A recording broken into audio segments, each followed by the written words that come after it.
প্রাচীনকালে নিষদ দেশে বীরসেনের পুত্র নল রাজত্ব করতেন।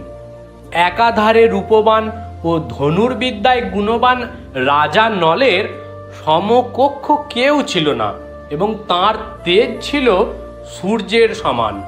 মহারাজ নলের রাজত্বে প্রজারা সুখে শান্তিতে বাস করত। সেই সময় বিদর্ভ দেশে রাজা ভীম রাজ্য শাসন করতেন। মহারাজ ভীমের ঘরে ঐশ্বর্য থাকলেও কোনো সন্তান না থাকায় মহারাজ ভীম আর রাজমহিষীর মনে শান্তি ছিল না। একদিন মহর্ষি দমন রাজপুরীতে রাজাকে দর্শন করতে এলেন। রাজা ও রানী উভয়ই সন্তান কামনায় সযত্নে মুনির সেবা করলেন।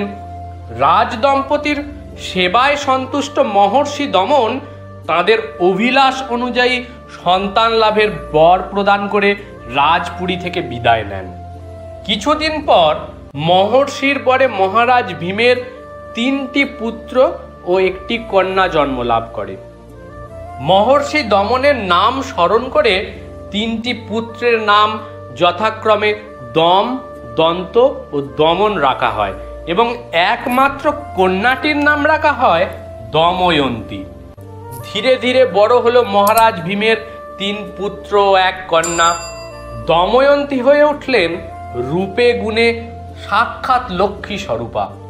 দেব, যক্ষ ও মর্তলোকেও তার মতো রূপসী কেউ কখনো দেখেনি। শত শত দাসী আর সখীরা সারা দিন দময়ন্তীর সেবা করত।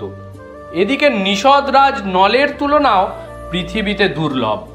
পুরবাসীরা কৌতূহল বশত সর্বদাই তাই নলের কাছে দময়ন্তীর কথা এবং দময়ন্তীর কাছে নলের কথা বর্ণনা করে যেতে থাকেন। আর এই বর্ণনা শুনতে শুনতে নল ও দময়ন্তী একে অন্যের প্রতি প্রেমাসক্ত হয়ে পড়েন। একদিন রাজা নল বিদর্ভ নন্দিনী দময়ন্তীর অপূর্ব রূপের কথা ভাবতে ভাবতে নির্জনে ভ্রমণ করছিলেন। এমন সময় একদল সোনার হাঁস উড়তে উড়তে সেখানে এসে উপস্থিত হলো। হাঁসগুলির রূপ দেখে মহারাজ নল তাদের ধরতে গেলে হাঁসদের দলপতি বলে উঠল, মহারাজ, কৃপা করে আমাদের ধরবেন না, আমরা আপনাকে রাজকন্যা দময়ন্তীর খবর এনে দেব। এই কথা শুনে নল তাদের ছেড়ে দিলেন। সেই হাঁসগুলি তারপর এসে পৌঁছয় বিদর্ভ দেশে। সেখানেও দময়ন্তী নির্জনে বসে নলের কথা ভাবছিলেন। আর ঠিক সেই সময় হাঁসের দল এসে নলের কথা দময়ন্তীর কানে বলে যায়। প্রিয়তমের সংবাদ পেয়ে অনুরক্ত দময়ন্তী আহার নিদ্রা ত্যাগ করলেন। চঞ্চল হয়ে উঠলেন রাজমহিষী। কন্যার এমন বৈরাগ্যের কথা পৌঁছল মহারাজ ভীমের কানেও। শেষে মন্ত্রীবর্গের পরামর্শে দময়ন্তীর স্বয়ম্বরের আয়োজন করলেন মহারাজ।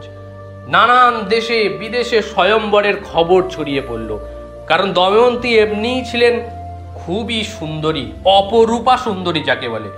সব দেশ থেকে রাজপুত্রেরা এসে উপস্থিত হলেন বিদর্ভ নগরী। সারা পৃথিবীতে সব যুদ্ধ বিগ্রহ স্থগিত হয়ে গেল। যুদ্ধে প্রাণ বিসর্জন দিয়ে আর কেউ স্বর্গে যাবার ইচ্ছা প্রকাশ করলো না। সকলেই চাইল কিভাবে দময়ন্তীর দ্বার পরিগ্রহণ করবে। দেবরাজ ইন্দ্র পড়লেন বিষম চিন্তায়। তবে কি পৃথিবী পাপে পরিপূর্ণ হলো? এই কথা ভাবতে লাগলেন তিনি। এই সময় দেবর্ষি নারদ এসে জানালেন দেবী দময়ন্তীর স্বয়ম্বর হওয়ার কথা, আর তার জন্যই নাকি পৃথিবীতে যুদ্ধ বন্ধ রয়েছে। এই কথা শুনে আনন্দিত দেবরাজ এবং আরো কয়েকজন দেবতাও দময়ন্তীর স্বয়ম্বরে যাওয়ার কথা স্থির করলেন। পথের মধ্যে তাদের দেখা হলো মহারাজ নলের সঙ্গে, যিনি তার প্রিয়তমাকে পাওয়ার জন্য বিদর্ভ নগরীর দিকে যাচ্ছিলেন। নলের মতো ধার্মিক ও সত্যবান রাজাকে দেখে দেবতারা তাকে দময়ন্তীর কাছে নিজেদের হয়ে দূতের ভূমিকা পালন করতে বললেন। দুঃখ পেলেও দেব আজ্ঞা অবহেলা করতে পারলেন না মহারাজ নল। দেবতারা তাকে বললেন, তুমি দময়ন্তীকে গিয়ে বলো যে আমরা দেবগণ তাকে বিবাহ করতে চাই। দেবতাদের আদেশে নল গুপ্তভাবে দময়ন্তীর কক্ষে প্রবেশ করে ইন্দ্র, বরুণ, যম ও অগ্নিদেবের মধ্যে একজনকে বরণ করার কথা বললেন। কিন্তু দময়ন্তী এই প্রস্তাবে কিছুতেই সম্মত হলেন না, কারণ তিনি প্রতিজ্ঞা করেছিলেন নলকেই প্রতিরূপে বরণ করবেন। তিনি কোনো দেবতার জন্য নিজের সংকল্প ত্যাগ করতে তিনি রাজি নন। নল পুনরায় গুপ্তভাবে দেবতাদের কাছে ফিরে গেলেন। দেবতারা দময়ন্তীর কথা জিজ্ঞাসা করলে মহারাজ নল তাদের রাজকন্যার প্রতিজ্ঞার কথা জানিয়ে সেই স্থান ত্যাগ করেন। স্বয়ম্বরের দিন চলে এলো। রাজকন্যা দময়ন্তী নিজের অতুল সৌন্দর্য বহুগুণ বিকশিত করে রাজসভায় উপস্থিত হলেন। সেখানে সারা বিশ্বের সমস্ত রাজা ও রাজপুত্রেরা এসে অপেক্ষা করছেন, কিন্তু দময়ন্তীর চোখ খুঁজে চলেছে শুধুই মহারাজ নলকে। এমন সময় তিনি দেখতে পেলেন 5 জন ব্যক্তিকে, যারা প্রত্যেকে যেন মহারাজ নলের প্রতিরূপ। আসলে দেবগণ নলের ছদ্মবেশে দাঁড়িয়েছিলেন, যাতে দময়ন্তী প্রকৃত নলকে তা চিনতে না পারে।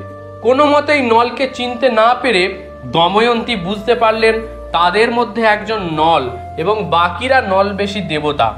তখন দময়ন্তী কাঁদতে কাঁদতে বললেন, আমি নলকে ভালোবাসি, আর জ্ঞান তো তাকেই বরণ করেছি।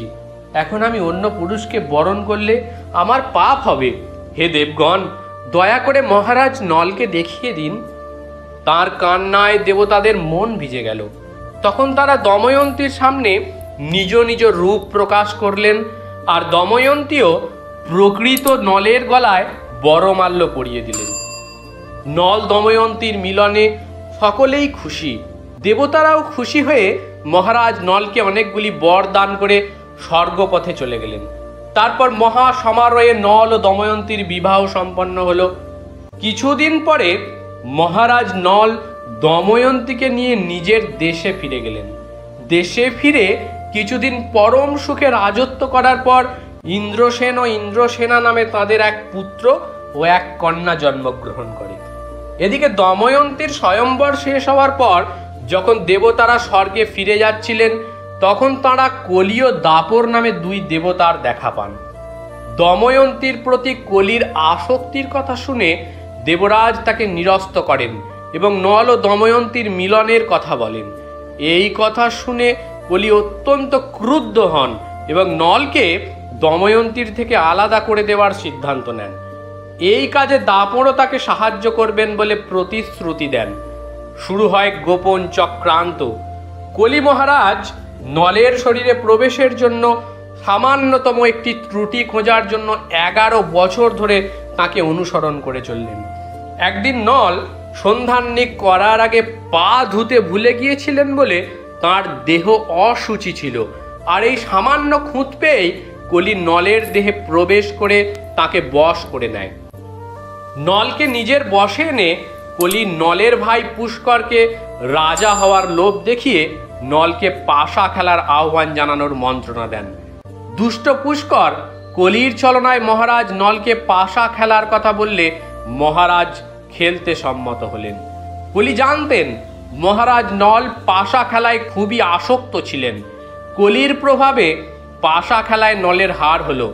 নলের রাজ্য সম্পদ সমস্ত কিছু অধিকার করে পুষ্কর নল ও দময়ন্তীকে রাজপুরী থেকে তাড়িয়ে দিলেন। তাদের পুত্রকন্যা ইন্দ্রসেন ও ইন্দ্রসেনাকে সারথী বার্ষ্ণেয় বিদর্ভ রাজ্যে নিয়ে যায় সুরক্ষার জন্য। এদিকে মহারাজ নল ও মহারানী দময়ন্তী অতি কষ্টে বনের ফল খেয়ে জীবন ধারণ করতে লাগলেন। একদিন নল কতকগুলি সোনার পাখি দেখতে পেয়ে লতা পাতায় নিজের শরীর থেকে পরনের কাপড় দিয়ে পাখিগুলিকে ধরতে গেলেন, কিন্তু পাখিগুলি পাশা রূপে নিজেদের পরিচয় দিয়ে সেই কাপড় নিয়ে পালিয়ে যায়। অত্যন্ত ব্যথিত নলরাজ ও দময়ন্তী সেই রাতে গাছের নিচে শুয়ে রইলেন। এদিকে নলের মাথার ভিতর থেকে কলি ক্রমাগত দময়ন্তীকে পরিত্যাগ করে চলে যাওয়ার জন্য প্ররোচনা দিতে থাকে। কলির মায়ায় বিভ্রান্ত নল দময়ন্তীর কাপড়ের অর্ধেক ছিন্ন করে সেই বন থেকে চলে গেলেন। জেগে উঠে দময়ন্তী নলকে না দেখতে পেয়ে দুঃখে পাগল প্রায় হয়ে বনে বনে ঘুরতে থাকলেন। কোথাও নলকে দেখতে না পেয়ে অবশেষে এক নদীর তীরে একদল সওদাগরকে দেখে তাদের সঙ্গে চেদি রাজ্যে যাওয়ার জন্য উদ্যত হন দময়ন্তী। সেখানে যাওয়ার পর দময়ন্তীর রূপে মুগ্ধ হয়ে চেদির রাজমাতা তাকে কন্যা সুনন্দার সখী রূপে রাজবাড়িতে আশ্রয় দিলেন। এদিকে রাজা নল দময়ন্তীকে ছেড়ে ক্রমে এক ঘন বনে প্রবেশ করে দেখলেন বনে আগুন জ্বলছে আর তার ভিতর থেকে করুণ স্বরে কেউ সাহায্য চাইছে। নল ছুটে গিয়ে দেখলেন একটি বিরাট সাপ সেখানে পড়ে আছে।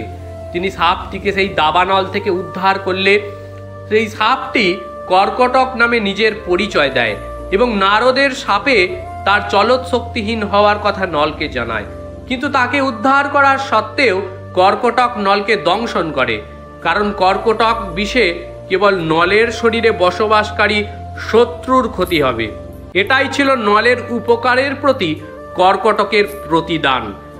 এরপর সে মহারাজ নলকে বাহুক নাম নিয়ে অযোধ্যার রাজা ঋতুপর্ণের সারথি হওয়ার কথা বলে। মহারাজ ঋতুপর্ণ পাশা খেলায় অত্যন্ত পণ্ডিত। তার কাছে এই বিদ্যা শিখলে নলের উপকার হবে বলে জানায় কর্কটক, এবং সেই সঙ্গে দুটি কাপড় দিয়ে নলকে সে বলে যে এই কাপড় পরে কর্কটককে স্মরণ করলে নল আবার নিজের রূপ ফিরে পাবেন। মহারাজ নল কর্কটকের পরামর্শ মেনে কাজ করলেন। এদিকে বিদর্ভরাজ ভীমকন্যা ও জামাতাকে খোঁজার জন্য চতুর্দিকে লোক পাঠালে সুদেব নামে এক ব্রাহ্মণ চেদি রাজ্যে এসে দেবী দময়ন্তীর সন্ধান পেয়ে তাকে উদ্ধার করেন। বিদর্ভে ফিরে এসে দময়ন্তী নলের সন্ধান করার জন্য একটি বার্তা নিয়ে পুনরায় দেশে বিদেশে দূত পাঠালেন। একমাত্র ঋতুপর্ণের সারথি বাহুক সেই বার্তার উত্তর দিল, কিন্তু তার কদাকার রূপ দেখে কেউ বিশ্বাস করল না যে এই ব্যক্তি মহারাজা নল, কারণ কর্কটকের বিষে তার পূর্বের সৌন্দর্য লুপ্ত হয়েছিল।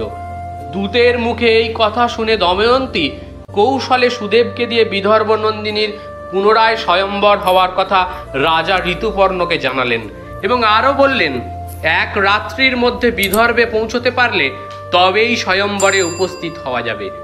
বাস্তবিক এই কঠিন কাজ করার ক্ষমতা একমাত্র নলেরই ছিল। সেটা জেনেই দময়ন্তী এই কৌশল অবলম্বন করলেন। সংবাদ পেয়ে সঙ্গে সঙ্গে রাজা ঋতুপর্ণ সারথি বাহুককে আদেশ করলেন এক রাত্রির মধ্যে তাকে বিদর্ভে পৌঁছে দেওয়ার জন্য। পথে ঋতুপর্ণ বাহুকের কাছে নিজের ক্ষমতা দেখাবার জন্য গণনাবিদ্যার কিছু নিদর্শন দেখালেন। তখন বাহুক তার অধীত অশ্ববিদ্যার পরিবর্তে গণনাবিদ্যাটি শিখতে চাইলে ঋতুপর্ণ তাকে গণনাবিদ্যা ছাড়াও অক্ষবিদ্যা অর্থাৎ পাশা বশ করবার বিদ্যাটিও শিখিয়ে দিলেন। পবিত্র অক্ষবিদ্যা শেখার সঙ্গে সঙ্গে কলি বাহুক অর্থাৎ নলের দেহ থেকে বেরিয়ে এলো। সঠিক সময়ে বাহুক রাজা ঋতুপর্ণকে নিয়ে পৌঁছেও গেল বিদর্ভ নগরীতে। ঋতুপর্ণের সারথীর কদাকার রূপ দেখে বিচলিত হলেও দময়ন্তী বিভিন্নভাবে তাকে পরীক্ষা করতে লাগলেন। সমস্ত পরীক্ষা শেষে সবাই বুঝতে পারল ইনি মহারাজ নল। তখন কর্কটকের দেওয়া কাপড় দুখানি পরে মহারাজ নল কর্কটককে স্মরণ করা মাত্র নিজের পূর্বরূপ ফিরে পেলেন। তারপর নিষদ রাজ্যে প্রবেশ করে পুনরায় পুষ্করকে পাশা খেলতে আহ্বান করলেন নল। অক্ষবিদ্যা জানা থাকার কারণে পাশায় নলেরই জয় হলো। সমুদয় লুপ্ত সম্পত্তি আবার ফিরে পেলেন নল। তারপর থেকেই নল ও দময়ন্তী সুখে রাজত্ব করতে থাকলেন। মহারাজ নলের এই দুঃখের কাহিনী শুনে পাণ্ডবদের মন শান্ত হয়েছিল। তারা আবার অবিচলিত হৃদয়ে অর্জুনের ফিরে আসার অপেক্ষা করতে থাকলেন এবং পুনরায় মনের বল সঞ্চয় করে কৌরবদের বিরুদ্ধে যুদ্ধে অগ্রণী হয়েছিলেন। তবে সবই ছিল ভগবান শ্রীকৃষ্ণের পাণ্ডবদের শিক্ষা দেওয়ার জন্য। তো বন্ধুরা, ভিডিওটি ভালো লাগলে অবশ্যই কমেন্ট বক্সে জয় শ্রী কৃষ্ণ লিখতে ভুলবেন না।